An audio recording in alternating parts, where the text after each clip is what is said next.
The Oracl3 Network. Hey, it's Jennifer Snapp here, host of the Oh Snapp, a true crime podcast. In this podcast, I focus on the life and memory of the lives taken at the hands of history's most notorious murderers, as well as those lesser known to the public eye. My mission is to give the victims and their loved ones the respect they deserve. You can find Oh Snapp wherever you listen to podcasts. Don't forget, my loves, snap out of it.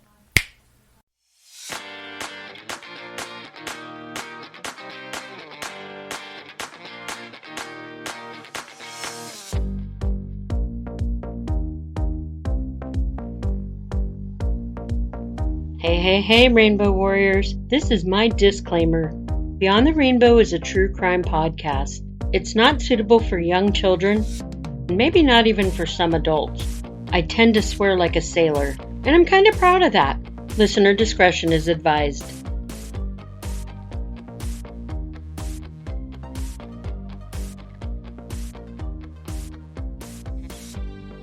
Hey there, Rainbow Warriors. Welcome to Beyond the Rainbow, True Crimes of the LGBT.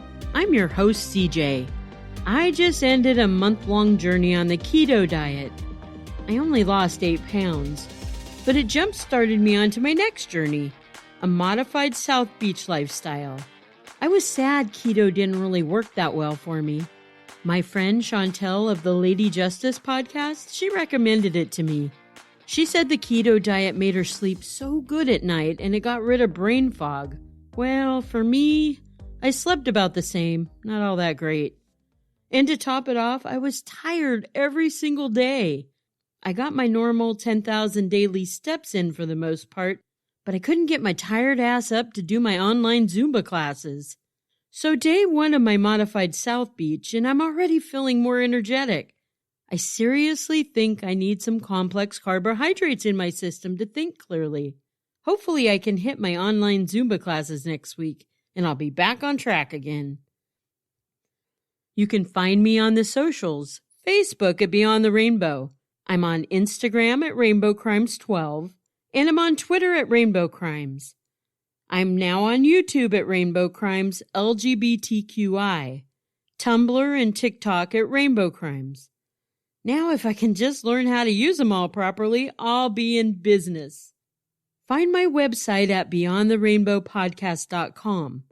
On the site, you can find a photo gallery of some of the cases I've covered. You can find a link to my merch store should you want some sweet rainbow swag. And I have a long list of missing but not forgotten LGBTQ people. This episode's missing but not forgotten LGBTQ person is a 59-year-old trans woman from Florida. Her name is Paula Del Mundo.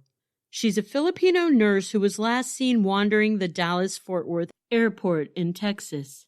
This was on September 14th, 2019, and it went on all night through the morning to September 15th, 2019. That's the day she was last seen on the surveillance cameras. The cameras show Paula appearing to head towards an exit. Paula had left her home airport of Tampa Bay early in the morning on the 14th. She was taking a solo trip to Cozumel, Mexico. Paula liked treating herself to vacations once in a while. And after 2 years of being a dedicated nurse at her current hospital, she decided it was time for a trip. Her trip would have a layover in Dallas at the Dallas-Fort Worth Airport. I don't know how many of you have ever been to the Dallas-Fort Worth Airport, but it's massive because it's an international airport. Her connecting flight for Cozumel wouldn't leave until 3 p.m. that afternoon, the 14th. Upon landing in Dallas, Paula called one of her 5 sisters, and she told her she couldn't find the terminal she was supposed to depart from. A little while later, she called another sister and told her she's just going to abandon the trip and to please schedule her a flight back to Tampa Bay. When the sister tried to call her back to give her her return flight to Tampa information, Paula wasn't picking up her phone. None of the 5 sisters were able to get a hold of her. They called the Dallas-Fort Worth Airport and they asked them to page her. Paula never came to the phone. Airport security couldn't figure out what happened to Paula. The sisters immediately filed a missing persons report. Two of the sisters even flew to Dallas and did some of their own investigating. The airport's public safety department was able to bring up video of Paula to show the sisters.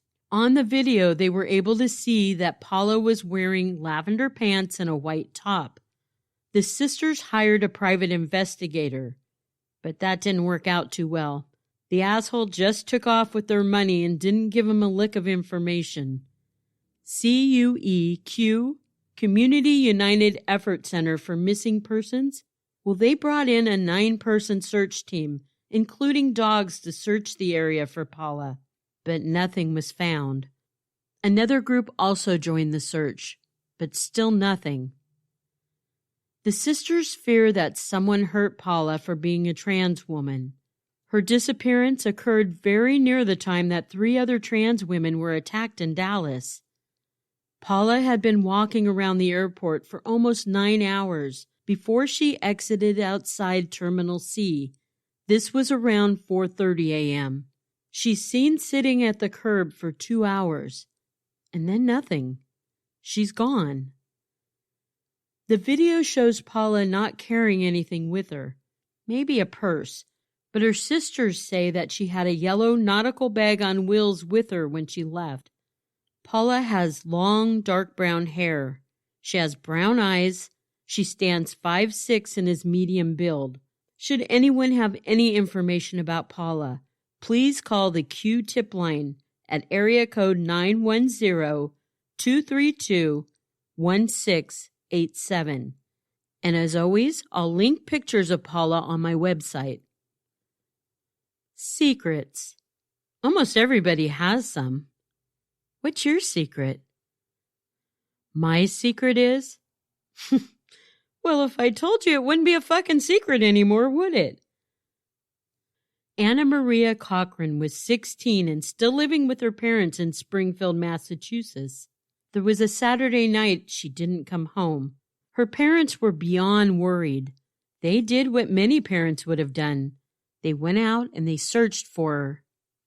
Her parents ended up finding her car parked at a seedy motel in town. Not wanting to confront the fact that their daughter was most likely sexually active now, her parents drove home. They called up Annamarie's Uncle Pat, and they asked him to go to the motel to bring her back home. Uncle Pat had no problems going and confronting the boy who had his sweet, innocent niece in that motel room. He went to the manager's office, told them that his niece, an underage girl, was in one of the rooms. Uncle Pat found out the room number she was in, and he knocked loudly while he bellowed, "Annie, come out right now and bring whatever filthy bastard dragged you in there. I'm going to tell him Uncle Pat says he's never going to lay a finger on you again."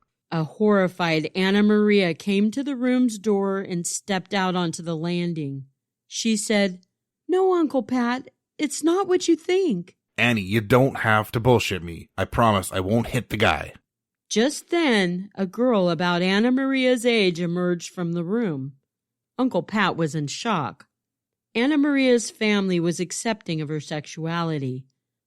To her family, Anna Marie, Anna Banana, Anna, Annie, Anne was the girl who loved animals, especially dogs. Growing up, a Shih Tzu named Snuggles and a poodle named Charlie were 2 of her best friends. As a middle schooler, Anna would don a bedazzled glove like the kind Michael Jackson would wear, and she'd walk around family gatherings strumming a guitar. In her Catholic high school, Annamaria was the one who would share her unwelcome opinions with the nuns. Annamaria took a boy to prom. This boy also came out as gay a few years later, which I absolutely love. I hung out with 4 or 5 guys on a regular basis in high school. They were all my besties, and one was even my boyfriend for a while. All of us came out as gay a little later in life. I always validated to myself why this happened. Being with a guy was the socially acceptable thing for me to do then, and the guys I hung out with, well, they filled my need of being around someone with a more feminine nature, and we were all drama club geeks. As an adult, Annamaria became a paramedic and a firefighter. She loved to help people. She also had a hobby and a passion for photography. When Annamaria wasn't working, it was rare for her to not have a camera in her hand. She loved to travel as well. Annamaria was kind of a goofball. It wasn't uncommon for her to grab a microphone from the performing band at a wedding and belt out one of her favorite Italian songs. She loved to have fun and she loved to make people laugh. In 2002, Annamaria met and fell hard for Cara Rintala. Cara was 6 years older than Annamaria. She too was a paramedic and a firefighter. Cara was quiet and reserved. It appeared that this match was a case of opposites attract. The two women exchanged vows since same-sex marriage had been legal in Massachusetts since 2004. After the marriage, Annamaria moved into Cara's home in Granby, Massachusetts. The couple adopted a baby girl who was only a few days old. They named her Brianna. After the adoption of baby Brianna, Annamaria and Cara's relationship, it was an emotional, rage-induced roller coaster ride for the next 3 years. Many of the arguments was about money and the debt that they had accrued. Even though both women had really good jobs, they had tallied up quite a bit of debt. Each had over $30,000 owed on their credit cards. Cara was also extremely angry that Annamaria had opened a credit card in Cara's name, and she ran that up as well. It seemed Annamaria liked to spend money, whether she had it or not. I believe much of the debt, though, was due to the many trips and vacations the women took together. Signs of physical abuse went on record as both women applied for restraining orders against each other. Once, Annamaria went to the police station claiming Cara had physically abused her after a particularly bad fight. Annamaria reported Cara hit her in the head with a spatula and then her fist. Cara showed up to the station just minutes afterwards to tell her side of the story. The police didn't want to listen to Cara's side. Instead, they cuffed, arrested her, and formally charged her with domestic abuse. Annamaria dropped the charges and Cara was released, later saying that the police made a big deal out of nothing. Their relationship had gotten so unpredictable and heated at some points, Annamaria moved out and she started to date a lesbian cop, but that only lasted a few months. Cara and Annamaria reconciled, and Annamaria moved back to her home with Cara and baby Brianna. In 2010, a month before 37-year-old Annamaria's death, the couple went to Florida to visit Annamaria's aunt who lived there. During the visit, the aunt said that the couple were cold to each other. The aunt suggested she watch baby Brianna, who was now 2 years old, and that way the two women could take a walk on the beach. The aunt was hoping maybe a walk and talk might be able to bring them back closer together.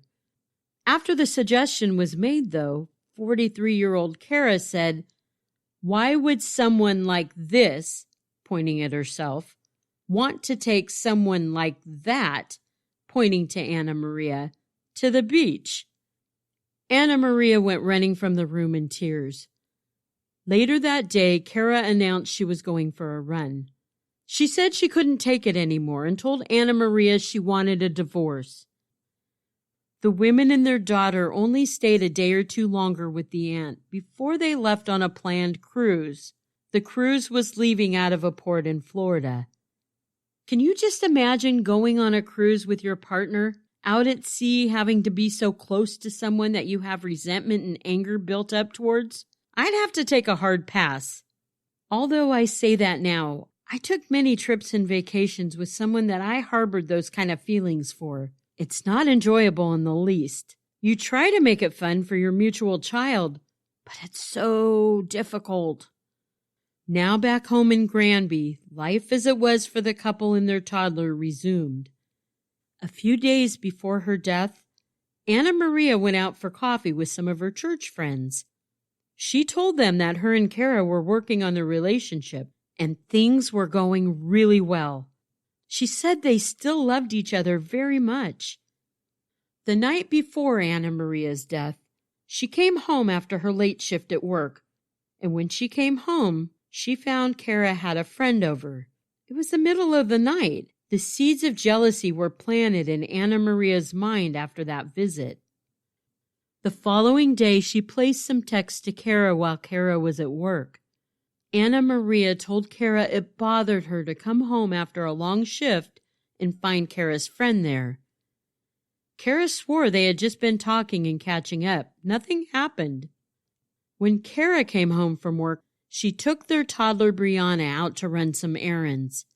She wanted to let Annamaria sleep before Annamaria had to head to work again. Cara and Brianna went to the mall and they purchased Brianna some new clothes. Then they went to McDonald's. But they didn't buy anything there. Instead, Cara pulled her truck around to a garbage can in the McDonald's parking lot. She got out of her truck and she threw away some old rags. By the end of their errands, Cara pulled into a drive-thru at a Burger King and ordered Brianna a kid's meal. While they were out running errands, Cara had placed several unanswered texts to Annamaria. When Annamaria didn't respond, Cara left her a couple voicemails.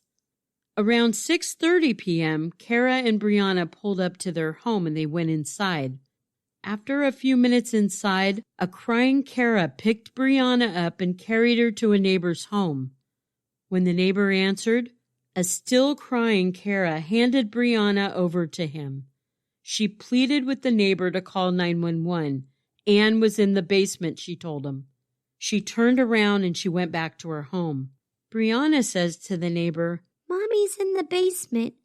A few minutes later, emergency services arrived at the Rintala house. Fire trucks, EMT, and police showed up. They went down to the basement where Cara sat on the ground with Annamaria in her lap. Fresh paint and blood was all around the couple. Cara, who is hysterically sobbing, tells the police she found Annamaria laying face down in paint and blood. She believes Annamaria fell down the basement steps. Cara had rolled Annamaria onto her lap. She told the police, "She's dead. We've been arguing since yesterday. We should never leave each other mad." It took 2 men of the emergency service crew to lift Annamaria off of Cara. The paint Annamaria was covered in was a pinkish color when it was wet, but it dried white. This left investigators to believe that the paint had been freshly poured onto Annamaria's body. Later, Cara tells the police when she and Brianna arrived home, she found the door to the house not just unlocked but open. It appeared that the doorknob and the lock had been broken. When Annamaria's autopsy report came back, Annamaria's cause of death was asphyxiation due to strangulation. Annamaria's death was clearly a homicide. Annamaria's body also had over 20 bruises on her arms, back, and legs, which could have correlated with a fall down the stairs. She also had some blunt force trauma to her head. Cara quickly became the #1 suspect. Police tried to rule her out as her wife's killer. They traced her purchases via credit card while her and Brianna were out. The trouble with that, Annamaria's time of death occurred much earlier than when Cara took Brianna out on errands. By the time emergency personnel arrived to the scene, Annamaria had been dead for hours. She was cold and rigor mortis had set in. And that's why it was so hard to lift her off of Cara. Police gathered surveillance camera footage of everywhere Cara's credit card was used that afternoon, and everywhere her phone pinged, including that McDonald's parking lot. At that McDonald's, their camera footage showed Cara throwing out old rags that had dried blood on them. The rags and a dirty diaper were recovered from that garbage can. Something else that was riding around in the back of Cara's truck was a laundry basket in a red bag, and it was still in the back of Cara's truck being rained on when Cara and Brianna left Burger King for the 5-mile drive home. The laundry basket nor the red bag has never been recovered, in spite of an intensive search for it by the police. During the first interview police had with Cara, the detective noticed a mark on her neck. The detective asked how she got it. Cara brushed it off and said it was just a hickey. The detective noted it looked less like a hickey and more like an abrasion. During Cara's second interview, she mentioned that her family felt like the police were accusing her as a suspect, and she lawyered up. Cara ended up being arrested not long after that. She went through 3 trials. In each, she has declared not guilty. Prosecutors also accused Cara of throwing the paint all over Annamaria to contaminate the evidence. But nothing conclusive came from an expert testimony saying that the paint seemed to be a calculated pour over Annamaria's body. The bloody rags Cara was seen discarding in a McDonald's trash can had deteriorated blood, and the blood was determined to be Annamaria's. Prosecutors also believed that the doorknob to the home was hit with a shovel by Cara, so she could make it appear that somebody had tried to break in. The shovel was located at the home, and it had several pieces of paint from the door on it. Cara's first trial was in 2013. It was the very first trial in Massachusetts where a woman was accused of killing her wife. The jury could not come to a guilty verdict based upon reasonable doubt, and the court ended up with a mistrial. Cara's second trial in 2014 had the very same outcome happen. This time, Cara was released from prison on a $120,000 bail bond. Cara's third trial occurred in 2016. She'd been free for almost 2 years to be with Brianna, who was now 9 years old.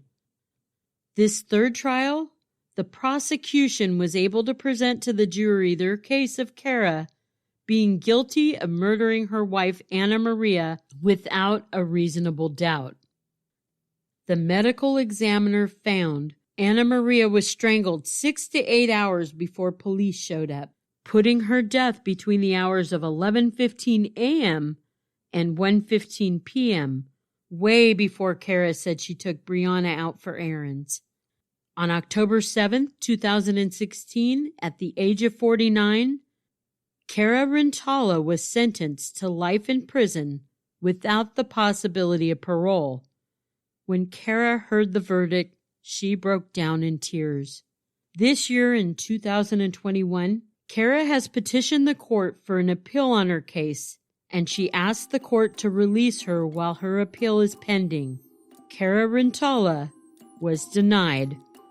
Which just goes to show, warriors, it's not a crime to be gay. Unless you're a murderer. I'd like to say a big thank you to my friend Mike from Brew Crime Podcast.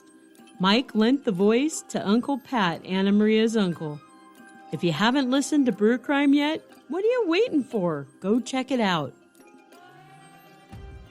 Cara's third trial occurred in 2000. Really? That must have been last year.